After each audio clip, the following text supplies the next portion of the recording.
ತುಮಕೂರು ವಿಶ್ವವಿದ್ಯಾನಿಲಯದ professor Nithyananda B Shetty ಅವರನ್ನ ಕರ್ತವ್ಯದಿಂದ ಅಮಾನತುಗೊಳಿಸುವಂತೆ ವಿದ್ಯಾರ್ಥಿ ಮಲ್ಲಿಕಾರ್ಜುನ್ ಎಂ ವಿಶ್ವವಿದ್ಯಾನಿಲಯದ ಕುಲಪತಿಗೆ ಅರ್ಜಿ.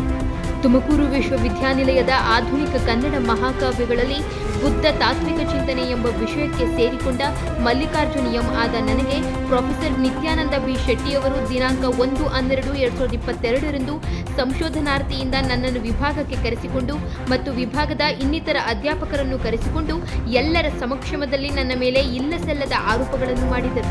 ನನ್ನ ಮೇಲೆ ಯಾವುದೇ ತಪ್ಪಿಲ್ಲವೆಂದರೂ ಹೆಣ್ಣು ಮಗು ಮೇಲೆ ಅತ್ಯಾಚಾರ ಮಾಡಿದೆಯಾ ಎಂದು ಆರೋಪ ಮಾಡಿದರು. ಇದರ ಮುಖಾಂತರ ನನ್ನ ಯಾವುದೇ ತಪ್ಪಿಲ್ಲ ಅಂತ ಕ್ಷಮೆಯಿಂದ ಕೇಳಿದರೂ ನನ್ನ ವಿದ್ಯಾಭ್ಯಾಸಕ್ಕೆ ತೊಂದರೆ ಕೊಟ್ಟು ಹಾಗೂ ನನ್ನ ಮೇಲೆ ಪೋಕ್ಸೋ ಕಾಯ್ದೆ ಪ್ರಕರಣವನ್ನು ಹಾಕಿಸಿದರು. ಆದರೆ ಸತ್ಯಕ್ಕೆ ಸಾವಿಲ್ಲ.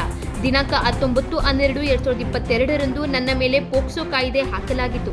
ಆದರೆ ನ್ಯಾಯಾಂಗದ ಚೌಕಟ್ಟಿನಲ್ಲಿ ನಾನು ತಲೆ ಬಾಗಲೇಬೇಕಿತ್ತು. ಆದರೆ ಈಗ ನ್ಯಾಯಾಲಯವು 27-1-2024 ಮಾನ್ಯ ಘನತವೆತ್ತ ತುಮಕೂರಿನ ಜಿಲ್ಲಾ ಮತ್ತು ಸತ್ರ ನ್ಯಾಯಾಧೀಶರಾದ ನ್ಯಾಯಾಲಯವು ಆರೋಪಿಗಳಿಂದ ಮುಕ್ತಗೊಳಿಸಿ ನಿರಪರಾಧಿ ಎಂದು ಘೋಷಿಸುತ್ತದೆ. ಆದ್ದರಿಂದ ನಿತ್ಯಾನಂದ ಬಿ ಶೆಟ್ಟಿಯವರು ಕೆಲಸದಿಂದ ಅಮಾನತುಗೊಳಿಸಬೇಕು ಹಾಗೂ ನನ್ನ ಆರ್ಥಿಕ ನಷ್ಟ ಹಾಗೂ ಶೈಕ್ಷಣಿಕವಾಗಿ ಹಿನ್ನಡೆಯಾಗಿದೆ. ಇದನ್ನ ನಿತ್ಯಾನಂದ ಬಿ ಶೆಟ್ಟಿ ಅವರೇ ಕಟ್ಟಿಕೊಡಬೇಕು ಎಂದು ಮಲ್ಲಿಕಾರ್ಜುನ್ ಎಂ ತಮ್ಮ ಅಳಲನ್ನು ತೋಡಿಕೊಂಡಿದ್ದಾರೆ. ನಮಸ್ಕಾರ ಮಿತ್ರರೇ, ನಾನು ಮಲ್ಲಿಕಾರ್ಜುನ್ ಎಂ.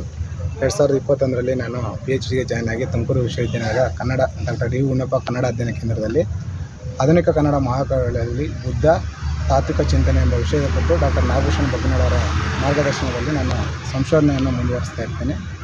ಆ ಸಂಶೋಧನೆಯನ್ನು ಮುಂದುವರಿಸುವ ಸಂದರ್ಭದಲ್ಲಿ ನನ್ನ ವಿಭಾಗದ ಡಾಕ್ಟರ್ ಡಿ ಗುಂಡಪ್ಪ ಕನ್ನಡ ಅಧ್ಯಯನ ಕೇಂದ್ರದ ಪ್ರಾಧ್ಯಾಪಕರಾದಂತಹ ನಿತ್ಯಾನಂದ ಬಿ ಶೆಟ್ಟಿ ಅವರು ನನ್ನ ಮೇಲೆ 2022 ಡಿಸೆಂಬರ್ 1ನೇ ತಾರೀಕು ನನ್ನ ವಿರುದ್ಧ ಪಿತೂರಿಯನ್ನು ಹೂಡಿ ಅವರು ನನ್ನ ವಿರುದ್ಧ ಪೋಕ್ಸೋ ಪ್ರಕರಣ ಕಾಯ್ದೆಯನ್ನು ದಾಖಲೆ ಮಾಡುವಂತೆ ಮಾಡ್ತಾರೆ. ಹಾಗಾಗಿ ನನ್ನ ವಿದ್ಯಾಭ್ಯಾಸ ಅಲ್ಲಿಗೆ ಮೊಟಕುಗೊಂಡು ನಾನು ಕಾನೂನಿನ ರೀತಿಯಲ್ಲಿ ಹೋರಾಟ ಮಾಡಿ ಪೋಕ್ಸೋ ಪ್ರಕರಣಕ್ಕೆ ಸಂಬಂಧಿಸಿದಂತೆ ಹೋರಾಟ ಮಾಡಿ ನನ್ನನ್ನು ನಿರಪರಾಧಿ ಅಂತ ಹೇಳಿಬಿಟ್ಟು 27 ಜನವರಿ 2024ರಂದು FTSC ನ್ಯಾಯಾಲಯವು ನನಗೆ ನಿರಪರಾಧಿ ಎಂದು ಘೋಷಣೆ ಮಾಡಿರುತ್ತದೆ.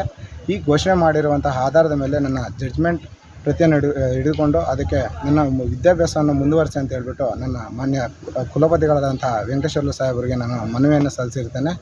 ಹಾಗೂ ನನ್ನ ವಿದ್ಯಾಭ್ಯಾಸಕ್ಕೆ ಹಾಗೂ ನನ್ನ ಸಂಶೋಧನಾ ಕಾರ್ಯಕ್ಕೆ ತೊಡಕು ಮಾಡಿರುವಂತಹ ನಿತ್ಯಾನಂದ ಬಿ ಶೆಟ್ಟಿ ಅವರನ್ನು ಈ ಕೂಡಲೇ ಅವರು ಅಮಾನತು ಮಾಡಿ ನನ್ನ ವಿರುದ್ಧ ನನಗೆ ಆದಂತಹ ಶೈಕ್ಷಣಿಕ ನಷ್ಟ ಮತ್ತು ಆರ್ಥಿಕ ನಷ್ಟವನ್ನು ಭರಿಸಿಕೊಡಬೇಕಾಗಿ ಈ ಮೂಲಕ ತಮ್ಮಲ್ಲಿ ನ್ಯಾಯ ಕೋರ್ತಾ ಇದ್ದೇನೆ. ಮಿತ್ರರೇ, ನೀವು ಇದಕ್ಕೆ ಸಹಕಾರ ಮಾಡಬೇಕು. ನನಗೆ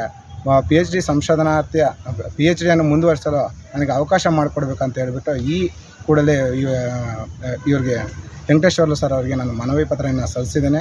ಅವರು ನನಗೆ ಪ್ರತಿಶತ 100ಕ್ಕೆ 100 ನನಗೆ PhDಯನ್ನು ಮುಂದುವರಿಸಲು ಅವಕಾಶ ಮಾಡಿಕೊಡ್ತಾರೆ ಅಂತ ಹೇಳಿ ನಾನು ಭರವಸೆಯನ್ನು ಇಟ್ಕೊಂಡಿರ್ತೀನಿ.